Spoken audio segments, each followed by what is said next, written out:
Começamos a quarta parte do catecismo hoje, cujo tema é justamente os sacramentos.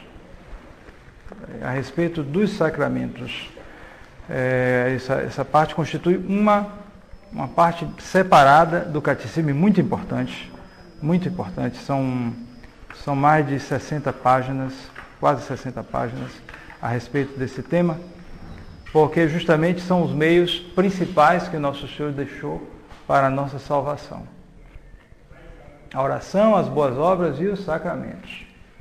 E para a gente saber aproveitar melhor, a gente tem que conhecer bem do que se trata. Então, se começa com o capítulo 1, os sacramentos, em geral. A natureza dos sacramentos, o efeito principal dos sacramentos, que é a graça, e o caráter que imprimem alguns sacramentos. Depois, no capítulo 2, se passará a ver os sacramentos em espécie, ou seja, em particular. Vamos ver cada sacramento, batismo, confirmação, etc. Nós veremos hoje a parte relativa à natureza, dos sacramentos em geral e, em particular, sobre a natureza dos sacramentos. O que é um sacramento? Muita gente não sabe direito o que é um sacramento. Confunde sacramento com sacramental, confunde o sacramental com um sacramento com uma bênção, como se fosse uma oração ou coisa parecida. Não. Existe uma verdadeira ordem sacramental. É uma espécie de criação especial que Deus fez. Criação especial, quando Ele criou os sacramentos. Pergunta de número 518. De que trata a quarta parte da doutrina cristã? Como eu já disse, trata dos sacramentos, que se entende pela palavra sacramento. Pela palavra sacramento entende-se um sinal sensível e eficaz da graça, instituído por Jesus Cristo para santificar as nossas almas. Então, as duas perguntas seguintes vão explicar essa definição. Note bem que é uma definição real da coisa como tal. Sacramentum era chamado em grego mysterion. Mysterion em grego, quer dizer, se referia mais a coisas escondidas, coisas no uso do grego, né? Coisas escondidas, mistérios das religiões pagãs, etc. Né? Com o sacramento tomou um senso, no latim, tomou um senso específico para estes sinais da graça, sinais sensíveis e eficazes da graça. Porque em sacramento também tinha um sentido pagão também. Parece que se referia a um depósito que se fazia das ofertas no templo romano, etc. Era algo parecido assim. Depois a igreja tomou esse sentido, tomou essa palavra, melhor dizendo, aplicando para um sentido católico. Ela tomou esse sentido, modificou, tomou a palavra e usou para este sentido específico católico do sinal sensível e eficaz da graça. Pergunta de número 517. Por que chamais aos sacramentos sinais sensíveis e eficazes da graça? A primeira parte da definição, né?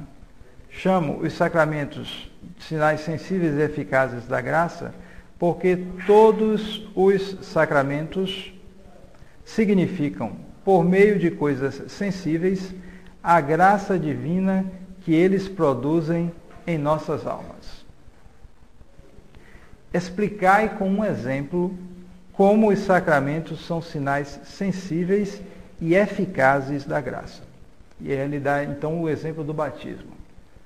No batismo, o ato de derramar água sobre a cabeça da pessoa e as palavras: eu te batizo, isto é, eu te lavo, em nome do Padre, e do Filho e do Espírito Santo, são um sinal sensível do que o batismo opera na alma.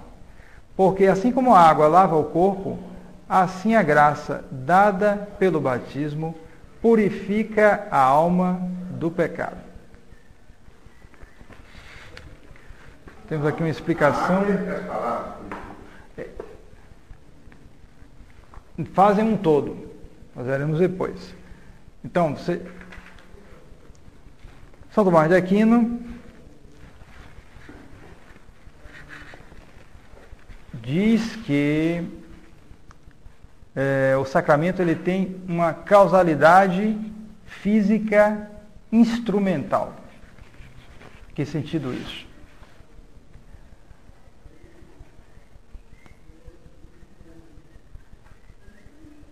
Produz a graça ex opere operato. Esse termo é latino, mas é bom a gente ter na memória. Ex opere operato.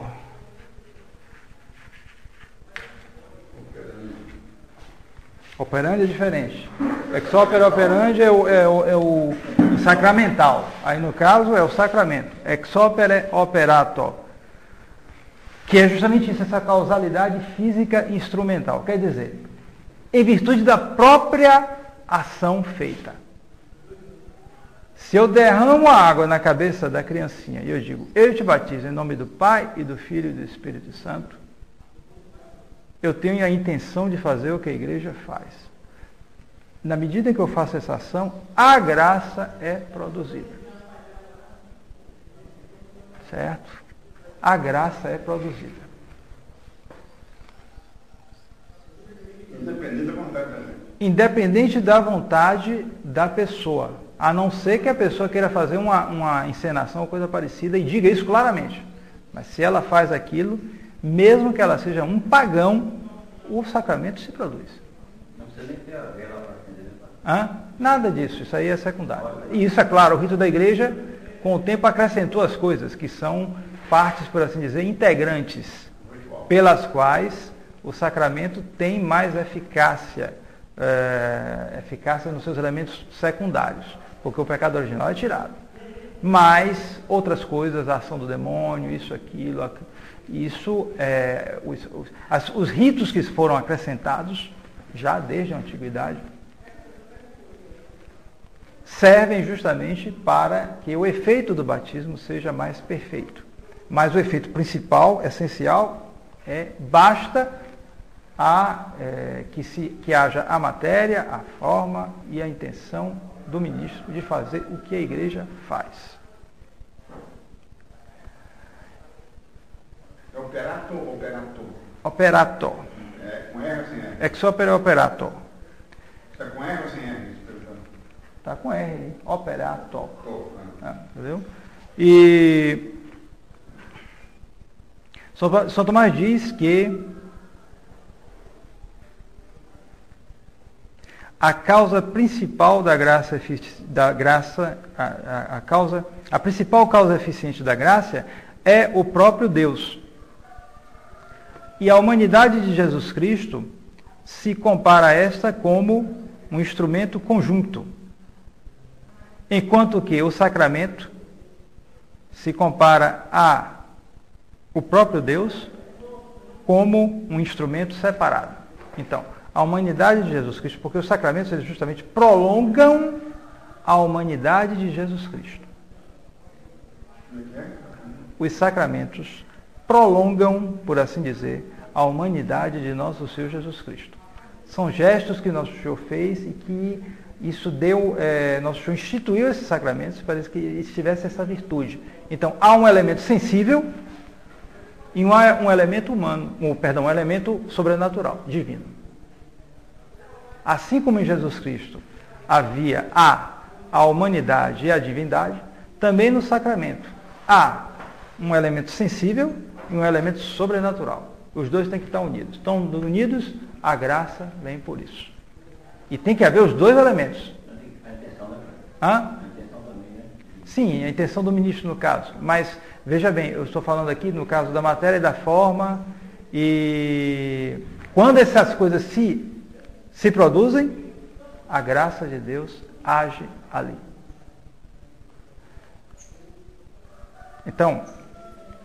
A diferença é que a humanidade de nosso Senhor Jesus Cristo era um instrumento da divindade, conjunto à divindade, enquanto que o sacramento é um instrumento, porém um instrumento separado da divindade. A diferença é essa.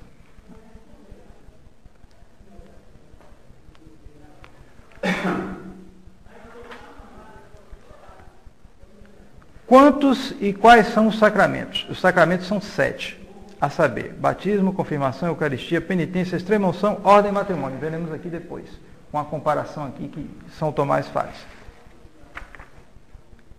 Quantas coisas se requerem para se fazer um sacramento? Para se fazer um sacramento requerem-se a matéria, a forma e o ministro que tenha a intenção de fazer o que faz a igreja. E a intenção do ministro que tem a intenção de fazer o que faz a igreja. Pergunta de número 521. Aí vai se desdobrar essas 3 coisas. Matéria, forma e ministro. Veremos em detalhe. Que é a matéria dos sacramentos. A matéria dos sacramentos é a coisa sensível que se emprega para os fazer. Como, por exemplo, a água natural no batismo, o óleo e o bálsamo na confirmação. Que é a forma dos sacramentos? Pergunta de número 522. A forma dos sacramentos são as palavras que se proferem para os fazer.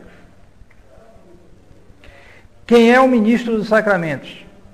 O ministro dos sacramentos é a pessoa que faz ou confere os sacramentos. Nós também que fiz aqui esse quadro mostrando justamente a analogia, a semelhança que existe entre a matéria e a forma nas coisas naturais, nos corpos, e as coisas e as palavras nos sacramentos. Não é sempre coisas e palavras. Às vezes, no sacramento, por exemplo, do matrimônio, o consentimento trocado entre os esposos constitui a matéria e a forma. Certo? Agora, veja bem, justamente a matéria e a forma aqui dos sacramentos não deve ser olhado como nas coisas físicas. O que há é uma semelhança, uma analogia. Em que sentido? No sentido de que, assim como nas coisas sensíveis, nos corpos, existe um elemento determinável, que é a matéria, e um elemento determinante, que é a forma. Em todas as coisas físicas existem isso. A matéria, que é um elemento determinável, infinitamente determinável. Se você pegar, por exemplo, um tronco de uma árvore, você tem um elemento que determina, que é a forma. E tem um elemento que é determinável, a matéria. Sabe por quê? Porque você pode pegar essa árvore, tirar, arrancar, cortar, botar no forno e queimar até virar cinza. Não existirá mais uma árvore. Mas existirá algo com uma matéria que não é mais a matéria de uma árvore. É a matéria da cinza. Então a matéria se transmutou completamente, ela é determinável. Enquanto que a forma agora, que dá o ser, é a forma de uma cinza, enquanto que antes era uma forma de uma árvore. Então você tem um elemento que determina a forma e um elemento determinável, que é a matéria. Ora, no caso dos sacramentos, semelhantemente, é uma semelhança, você tem as coisas que são feitas, as ações, etc., que é um elemento determinável. E você tem as palavras que determinam o sentido. Então, se eu vou batizar alguém, e eu jogo água, essa água pode ser para molhar, para refrescar, para lavar também. A palavra batizar vem de lavar. Então, mas eu estou fazendo o quê? Eu estou lavando, eu estou refrescando, e eu estou lavando em nome de quê? É só para lavar? Para lavar a sujeira da cabeça da criança? Não. O que é que vai dar o sentido? São justamente as palavras. Eu te batizo, eu te lavo, em nome do Pai, e do Filho e do Espírito Santo. Trata-se, então, de um rito de purificação em nome da Santíssima Trindade. E a palavra, são as palavras que eu profiro justamente é que dão sentido, é que determinam. Então, quando há esse elemento, a matéria, e esse elemento, a forma, com o ministro que tem intenção, então o batismo se dá. Está claro?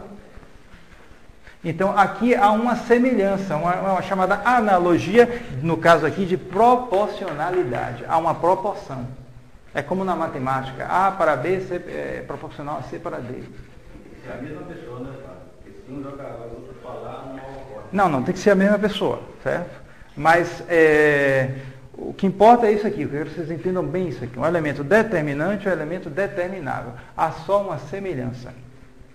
Essa expressão matéria e forma passou a ser utilizada a partir, eu acho, do século XV, no Concílio de Florença, e foi depois usada no Concílio de Trento, onde tomou assim uma forma bem definida, uma maneira bem definida, a matéria e a forma dos sacramentos. Porém, não deve ser entendido como matéria e forma nas coisas físicas, é só uma semelhança.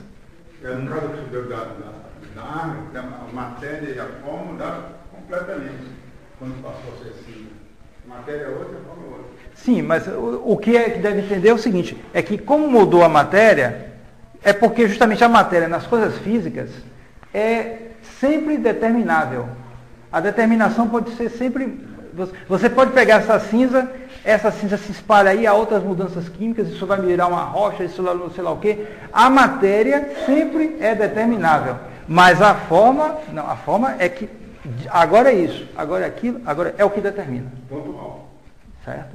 Então, assim como existe isso nas coisas físicas, também nos sacramentos, você nota um elemento que é determinável e um elemento que determina, que é a forma. Matéria e forma. Há uma analogia de proporcionalidade. E ambos são necessários. Você não pode ter uma árvore que tenha só a forma, sem a matéria. Impossível. Também você não pode ter uma árvore se não houver a forma só com a matéria, que a matéria é indeterminável. É quase um não ser nas coisas físicas. Também, igualmente, num sacramento, você não pode só chegar aí, vou batizar essa criança, pega a vasilha e pronto. Não batizou. Também eu não posso dizer, não tem nenhuma água aqui, então olha, eu te batizo em nome do Pai e do Espírito Santo. Não vale. Tem que haver a água natural e tem que haver as palavras. E a terceira coisa necessária é o ministro dos sacramentos. Um ministro que tenha a intenção de fazer o que faz a igreja. O que é isso? Intenção de fazer o que faz a igreja. Isso tem que ser desenvolvido um pouquinho, porque houve enganos, e às vezes a gente se engana explicando isso, diante de certas situações. E, para precisar bem, eu cito aqui Leão XIII, na encíclica Apostolicae Curae, de 1896. O que diz ele? Quando um sacramento é administrado seriamente, de acordo com o rito da igreja, deve-se presumir que a intenção do ministro foi suficiente. Quer dizer, essa intenção do ministro, ela se manifesta pelas ações exteriores. Atenção. Exteriores, exatamente. Isso aí. Não é o ministro, quer dizer, o ministro que faz, ele aceita fazer a coisa direitinho. Esse aqui é o batismo da Igreja Católica, né? Ele aceita fazer. Pronto. Não precisa que ele acredite em nada do batismo. Não é preciso. Está aqui uma prova. Um decreto, uma decisão do Santo Ofício com relação ao batismo metodista na Oceania. Os missionários protestantes lá que faziam um apostolado lá dele, lá na Oceania, lá na parte ali da Austrália, Indonésia, por ali, não sei exatamente. Então, nessa ação deles, eles batizavam as criancinhas lá, os pagãos lá da região, mas eles diziam expressamente que o batismo não produzia nenhum efeito na alma. Porque eles eram hereges. Eles diziam, o batismo não produz nenhum efeito na alma, o que é uma heresia. Uma heresia dos protestantes. E aí criou-se a dúvida, esse batismo é válido ou não é válido? Boa questão, né? Reparem, boa questão, né? Porque eles não acreditavam no efeito do batismo, mas eles batizavam. Então, eles investigaram a coisa, o Santo Ofício, olha, não foi Vaticano II não, foi coisa antiga. Eles investigaram, o que é que eles constataram? Que eles usavam o rito correto. Chegava a criança, eu te batizo em nome do Pai, do Filho e do Espírito Santo. O batismo não produz nenhum efeito na alma, mas eles faziam o rito correto. Decisão do Santo Ofício, o rebatismo não é permitido, o batismo é válido. É válido. Porque a intenção de fazer o que a igreja faz é uma intenção exterior, não é interior. É o tal ex opere operato. Exatamente, ex opere operato. Ele fez a coisa correta. Se ele tem as ideias malucas dele lá, é problema dele. Mesma coisa do padre também, se não acredita, por exemplo, perdeu a fé. Tem isso, tem esse problema, tem isso. Mas se ele está fazendo, a presunção é de que ele faz uma coisa correta. Porque justamente o nosso Senhor deu um meio de salvação tão importante, os sacramentos, né? E nosso Senhor tem a sua providência, que é que nós confiemos naquilo que é dado. Ora, a intenção interior ninguém sabe. Interior a gente não pode julgar. A gente pode ter princípios, indícios aqui e ali, mas você fica numa situação difícil. Né? A gente sabe o caso, outro caso curioso, né? Que é o caso de Dom Marcel Lefebvre. Né? Quem é que ordenou e sagrou Dom Marcel Lefebvre bispo? Quem é que sabe? Quem ordenou, o bispo que ordenou e o mesmo bispo que sagrou Dom Marcel Lefebvre. Foi o cardeal Achille Liénard, um modernista daqueles. E que, dizem, pertencia à maçonaria. Até hoje não se provou isso, mas o que ele era modernista era. Isso aí é certo. Então você vê como é. Se ele for maçom, dizem também que quando ele morreu, ele disse, a igreja humanamente está perdida. Era realmente um modernista, o Achille Liénard. Bom, até hoje não se provou que ele era maçom, mas provar que um sujeito é maçom é meio difícil, né? Às vezes consegue, mas é difícil, porque eles mentem, como o Padre contou no caso do Viot, né? Semana passada, né? Viot, uma revista disse que ele era maçom, ele jurou que ele não era maçom, eu não sou maçom, não sei o que. Depois, morreu, acharam os documentos, era maçom mesmo. Porque eles mentem mesmo, né? Então, como é que vai saber? Achille Liénard, que eu saiba, até hoje ninguém provou. Não sei. Mas, de qualquer forma, se for maçom, e aí?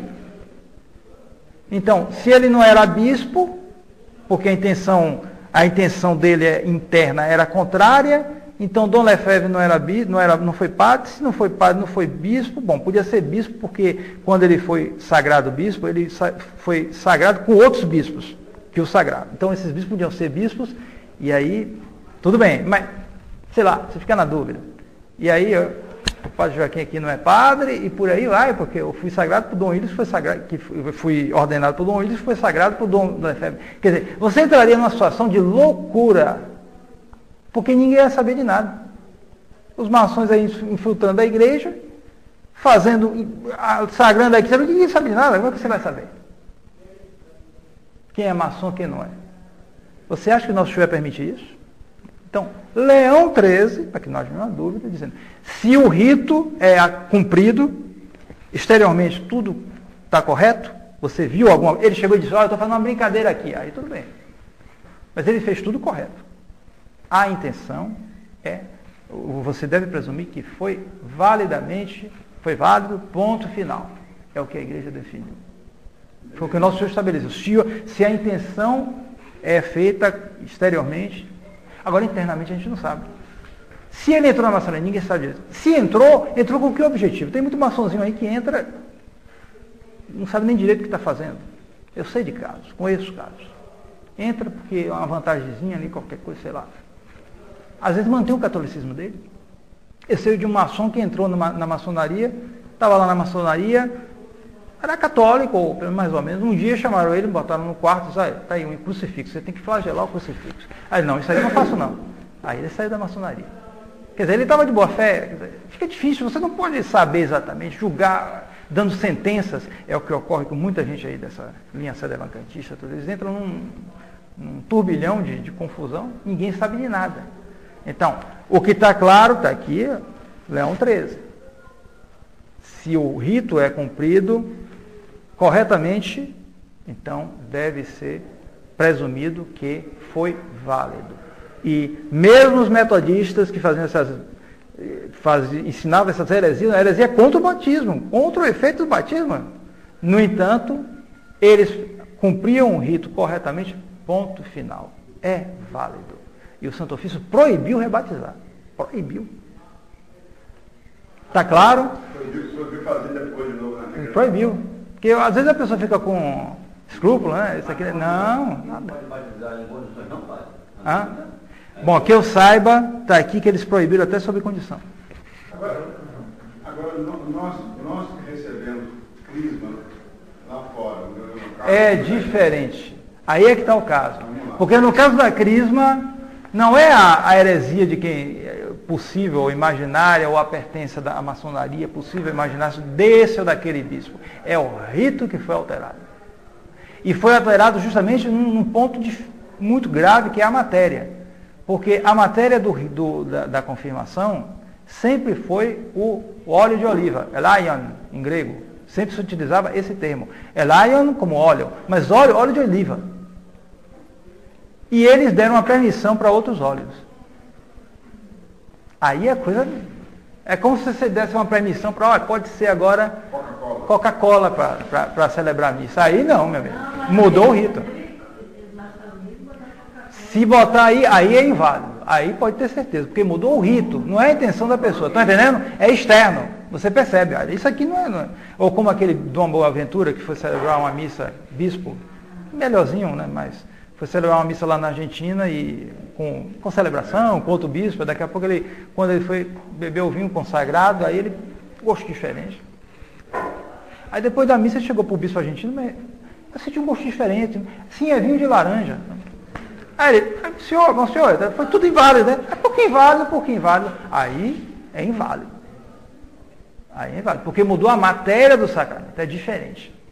Mas se eles fizessem tudo direito, mesmo que o bispo tivesse com suas ideias erradas, seria válido. Válido. Ilícito aí é outra coisa. Estão entendendo, né? É ilícito você participar desses sacramentos aí, na Igreja Nova, etc. Mas válido é. Válido é. Aí você fica na dúvida, bom, é pão, em princípio é pão, embora seja fermentado, mas não altera a validade. É ilícito, mas não altera a validade. Pode ser consagrado. Agora, não sei se tem a quantidade de farinha de trigo, isso, aquilo, aí pode, porque se houver uma maioria, aí fica na dúvida, né? Não, aí não. Aí é outra coisa. Não é pão de trigo.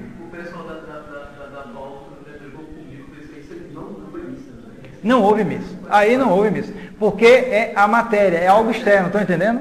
É algo externo. Se é algo externo, não há dúvida, é inválido. Se ele alterou, mas se é como aquele caso que conta também no tempo de Pio XI, né? Um convento, parece, celebrava missas, etc., inclusive com estipêndio, né? Pago, né? Pelas almas do purgatório, recebia recursos, e eles compravam vinho lá no lugar que vendia vinho. Tá? Um dia ele foi, quando foi comprar, eles descobriram que a menina falou, sei lá, que não era vinho, era um negócio meio falsificado. Aí, e agora, meu Deus? Levaram o caso para Pio XI. Aí Pio XI vai ter que recelebrar tudo, as que vocês ganham, porque justamente eles celebravam com estipêndio. Eles ganhavam aquele recurso para celebrar aquelas missas daquelas almas, etc. Aquelas intenções de missa, né? Então eles tiveram que celebrar todas as intenções de missa de novo. O Papa decidiu. Não, foi inválido. Se alterou a matéria, é inválida a missa. Sim, mas no caso, padre, você ter o crido, nós fomos crismados há 50 anos atrás, eu não sei se ele ocorreu, o senhor falou. Há 50 anos atrás não há problema. A mudança não, veio depois... Mas nós recebemos de novo aquele crido como... Não, peraí. Se foi antes da mudança do sacramento, não há problema, porque se usava sempre o óleo de oliva. Ora, se foi depois da mudança dos sacramentos, aí a coisa fica duvidosa, porque se admitiu outros óleos e estão usando por aí. Por causa da dúvida, quer dizer que pode ser que tenha sido óleo correto. Por isso é condicional. E aí teve crismado de novo? Não, nesse caso, se crisma sob condição. Subcondicionado. É isso que se faz aí, que se faz nos ambientes da tradição. Faz uma crisma sob condição. Inclusive, quando o bispo, quando ele vai crismar, eu fico de junto, ele tem que... A gente faz o papelzinho dizendo se é subcondição ou se não é. Quando é subcondição, a gente coloca subcondição, sob condição. Aí, subcondição, exatamente. Porque há uma dúvida, não há uma certeza. Há uma dúvida. Então...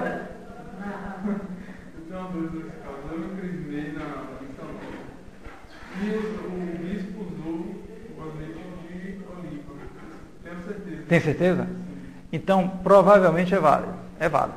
Porque também eles mudaram a fórmula, viu? Mudaram. E a questão também é a linguagem. Você tem que ser latim, você tem que ser... Não, isso aí de menos. Não, isso aí não tem nada a ver. Contanto que a substância do sacramento seja observada, a matéria, a forma, é válido.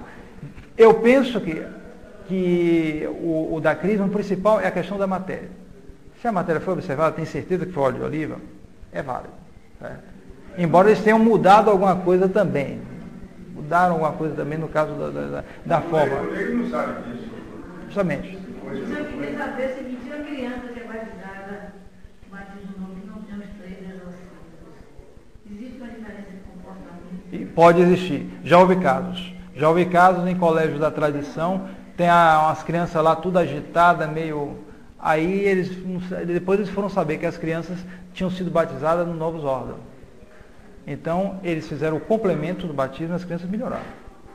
O capeta lá, o sujo lá, atormentando. Porque, de fato, o que há no rito novo do batismo, você tem lá, eu até peguei o rito e olhei. Aí disse, tá aqui, exorcismo, tá aqui. Mas é o nome. Quando você vai ler, isso não é um exorcismo, é uma oração. No exorcismo, você impera. Nesses exorcismos, entre aspas, é uma oração, então não é exorcismo. Isso é típico da igreja conciliar. É engano. Você tem a aparência, o nome, você vai olhar a substância, não é. Exatamente. Mas não é uma coisa assim determinada, né? Que pode acontecer. Pode acontecer, e é muito aconselhável, por isso que as pessoas que foram batizadas nos novos órgãos façam o complemento do batismo. Ou seja, de 70 para cá, mais ou menos. Até batismo tem que fazer o complemento. Não é o batismo. O batismo é válido.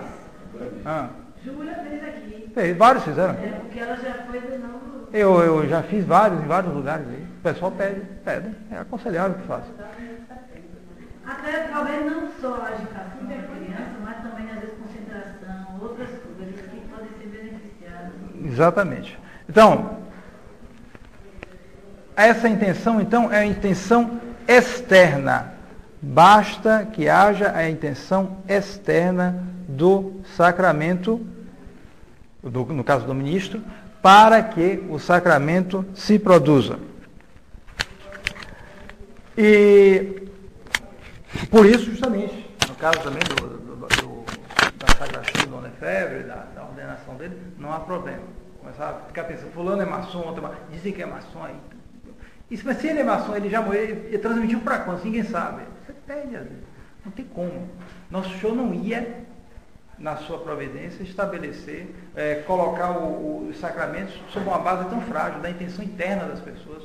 Quem é que vê o coração dos outros? É o rito externo. É o que é feito externamente. Ele fez, bom, fique tranquilo. Bem, e depois vem aqui esse esquema aqui a respeito do número dos sacramentos.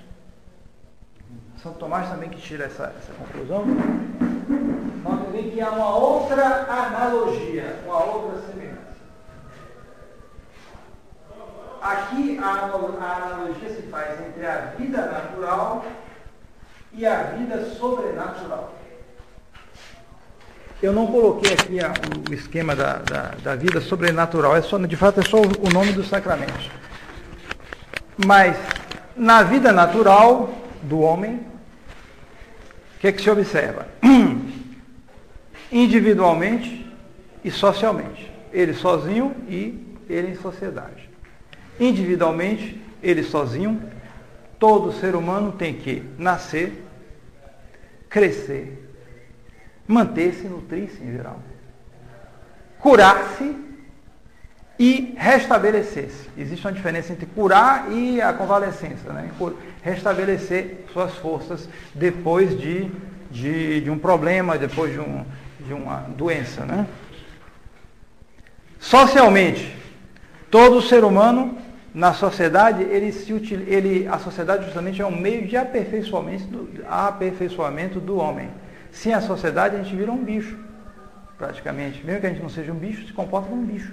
A gente tem que estar em sociedade. Então, esse aperfeiçoamento pode ser em vista de uma função pública, em vista da propagação.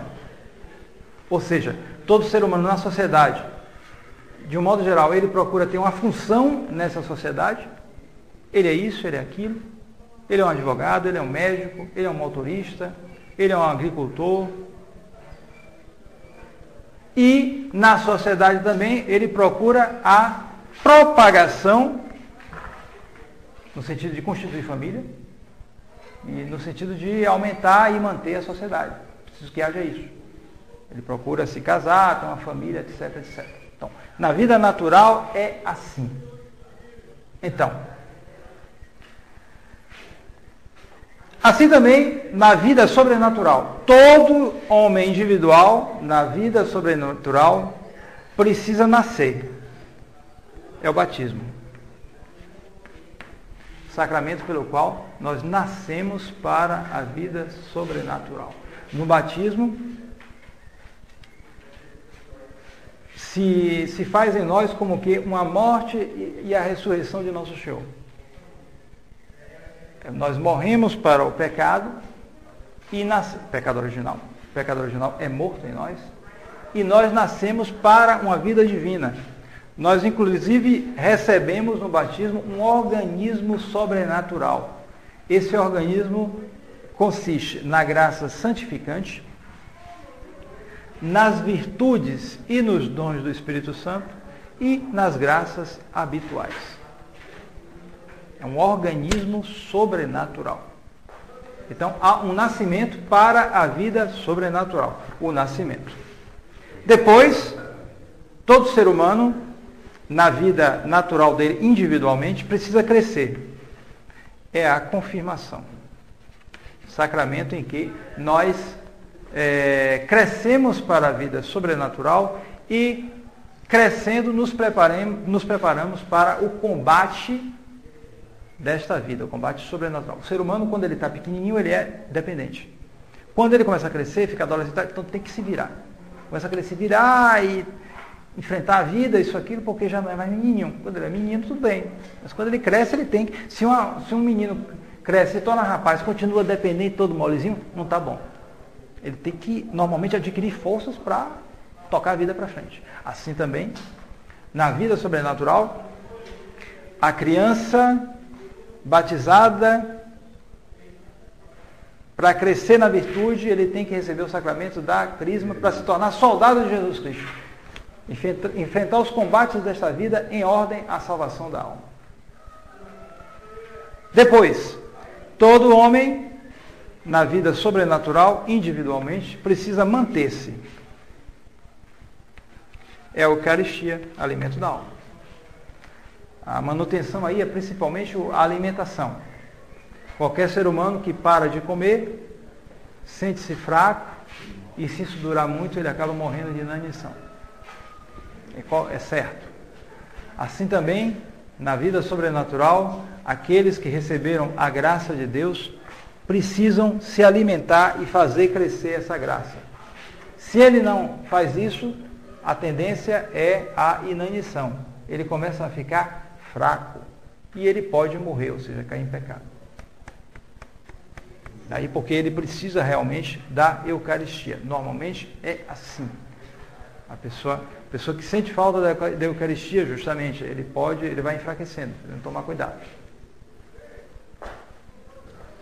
Depois, todo ser humano, na vida natural, individualmente, precisa curar-se.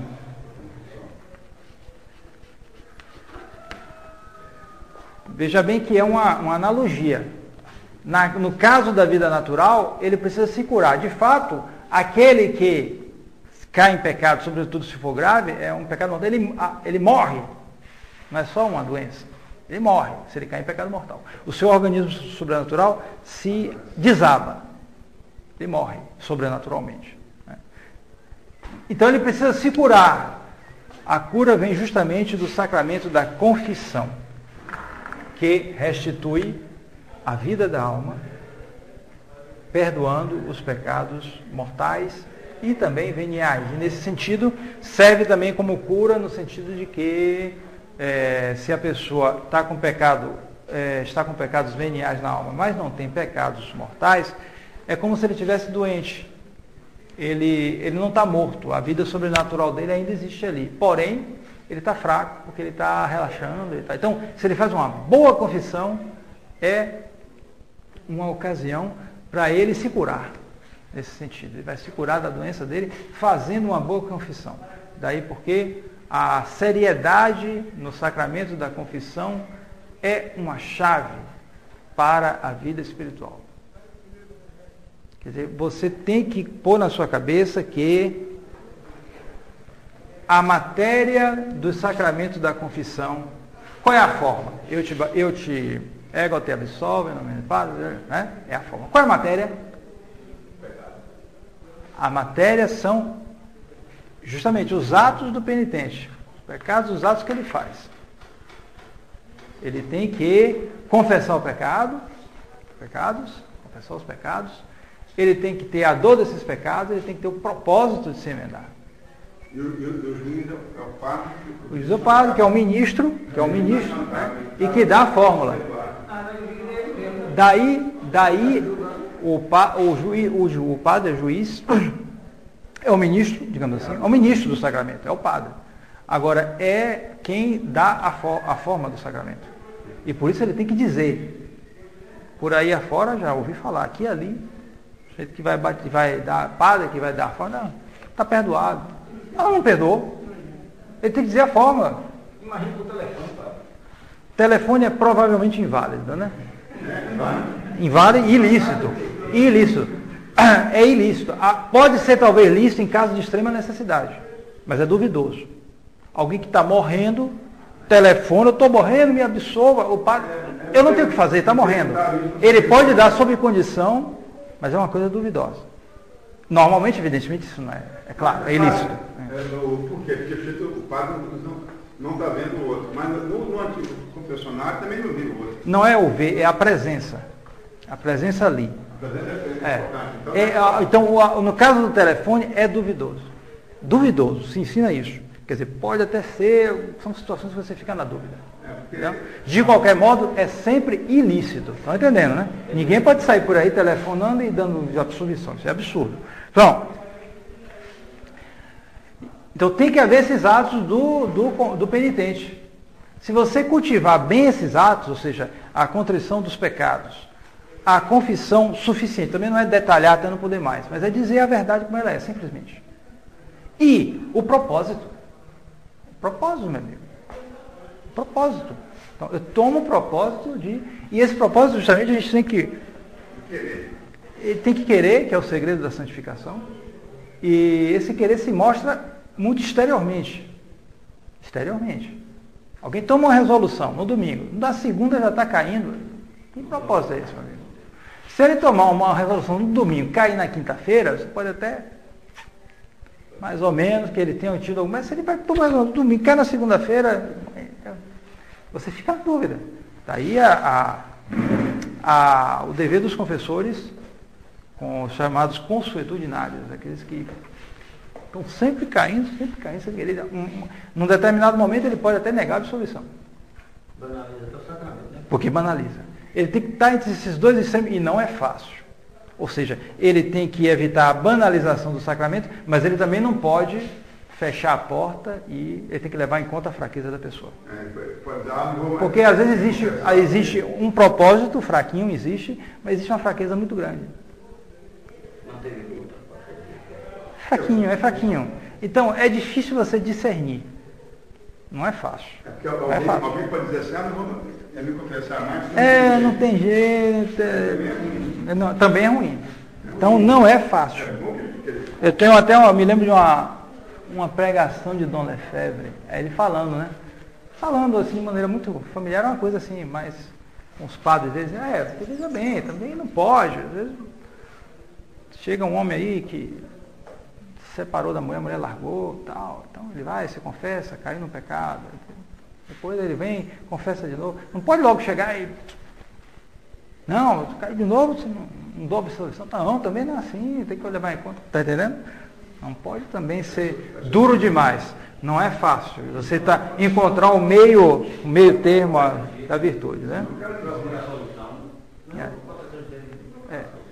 Não pode também nem para um lado nem para o outro. Não é fácil. E cada caso é um caso. Cada indivíduo tem uma maneira, você tem que ver. Até que ponto é um relaxamento, é uma moleza, até que ponto é só uma fraqueza, mas ele tem um propósito apesar de tudo. Não é fácil. Então, também o homem na vida natural, individualmente, precisa se restabelecer. É a extrema unção. O sacramento da extrema unção, em que a pessoa vai estabelecer suas forças corporais, pode ser, ou pelo menos suas forças espirituais, numa grave enfermidade. Quando ele está numa enfermidade em que há risco de morte. Não é chegar, qualquer pessoa está doente, passar, eles chamam de unção dos enfermos, né? Não. É uma extrema unção, quer dizer, é para alguém que está num perigo real de morte. E se ele não se confessar? Normalmente, se ele pode se confessar, ele deve se confessar. Quando ele está no estado tal, de coma ou coisa parecida, em que ele não tem consciência, você pode tentar ver se ele tem alguma consciência. Então, você tem que perguntar, ele é católico? É católico. Você pode supor que ele, no estado desse, ele queira o sacramento, se ele é católico. Então, você tenta entrar em contato com ele, às vezes não tem condição nenhuma. Às vezes eu consigo. Um deles aí, Dona Augusta, aí, o pai dela, né? Parecia sem sentido, mas eu consegui. Eu falei com ele e ele apertava a mão, você percebeu? Ele estava com a reação. Você não sabe até que ponto, mas ele estava com alguma reação. Outros não, você não tem reação nenhuma. Então você tem que falar com ele, tentar entrar em contato, dizer, olha, você peça perdão dos seus pecados, isso, aquilo. Aí dou uma absolvição condicional. Condicional, porque você não tem condição, você não sabe. Mas você também não pode negar se a pessoa estiver lá precisando. A igreja autoriza nesses casos. É um caso de morte, é um caso de que a pessoa está sem sentidos. Pode fazer isso. E depois, se há uma presunção, ele é católico, pode dar os sacramentos dos enfermos. E o efeito a gente é condicional também. Está entendendo? São situações extremas de necessidade. Caso de morte, caso de a pessoa completamente sem sentidos, é melhor que ela deve agir assim, nesse caso. Agora, aí, a dificuldade, a gente não tem certeza se a pessoa está morrendo, se não está, são essas dúvidas, né? O caso aí do vizinho da gente, né? Eu fiquei na dúvida se eu dava extrema unção, ele estava falando, tudo não estava assim tão mal. Eu vou dar porque eu já vi casos assim que a pessoa está numa situação, mas às vezes baixa de uma hora para outra e realmente poucos dias depois ele entrou em coma e quando o padre foi lá ele já estava sem condição de falar nada. E se não for católico? Não for católico não pode fazer nada.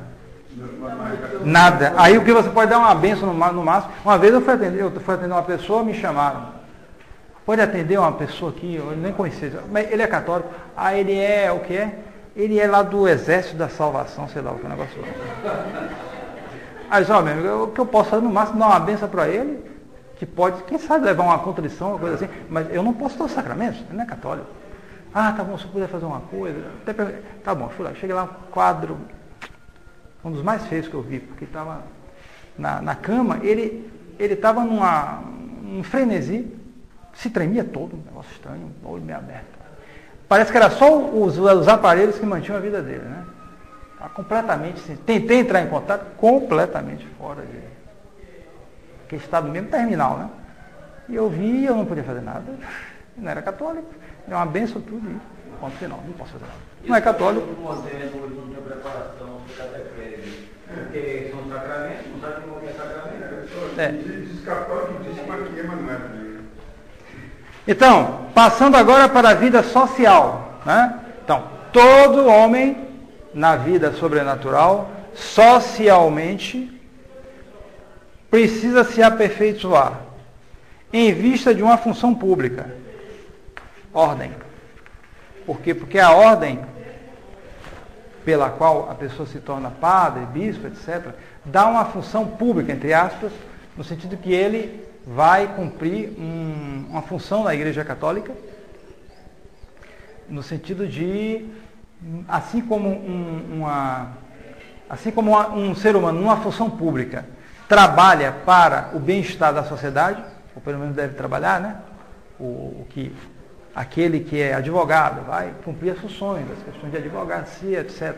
O engenheiro vai procurar construir casas, pontes, etc., para favorecer a vida da cidade, do campo, etc. O agricultor ele vai procurar produzir alimentos para a população, etc. Assim também, na sociedade sobrenatural, a igreja, o sacerdote, o bispo, vai trabalhar para espalhar, conservar, manter, restaurar a vida sobrenatural.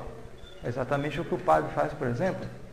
Estava lá 2 horas lá no confessionário para restaurar, devolver, conservar, etc., a vida sobrenatural das pessoas que vieram a mim. Mas daí é só para o padre, no outro caso é para todo mundo. Como assim? Não, para as pessoas normais, a vida em função pública, todo mundo tem essa função. Agora, a vida espiritual é só parte. Sim, justamente, nesse caso aqui, porque só ele que recebe o sacramento da ordem. Tá? E, no caso, e finalmente, o ser humano, na vida sobrenatural, socialmente, ele se aperfeiçoa em vista da propagação, e aqui é o matrimônio. Ou seja, é o sacramento que restaura e eleva aquele contrato natural de seres humanos que se unem para a propagação da espécie, né, a educação dos filhos. Aquilo é sobrenaturalizado. Assim, pelo matrimônio, não é só mais a propagação da física e a educação natural dos filhos, não, muito mais. Você vai procriar e preparar, educar futuros cidadãos para o céu. É uma obrigação muito mais elevada da parte dos esposos. Aquilo se torna uma tarefa religiosa, por assim dizer. Uma tarefa religiosa. E assim nós temos os 7 sacramentos que São Tomás, nesse esquema muito bem feito, ele toma a partir da comparação da vida natural com a vida sobrenatural, mostrando assim a conveniência do número 7 sacramentos. Não foi à toa. Ele tira a conveniência a partir da comparação da vida natural com a vida sobrenatural. Então, vimos só a natureza dos sacramentos. Na próxima aula nós veremos o efeito principal dos sacramentos, que é a graça. E aí a gente vai fazer uma exposição a respeito da graça, que é a graça, as espécies de graça. Tá bom?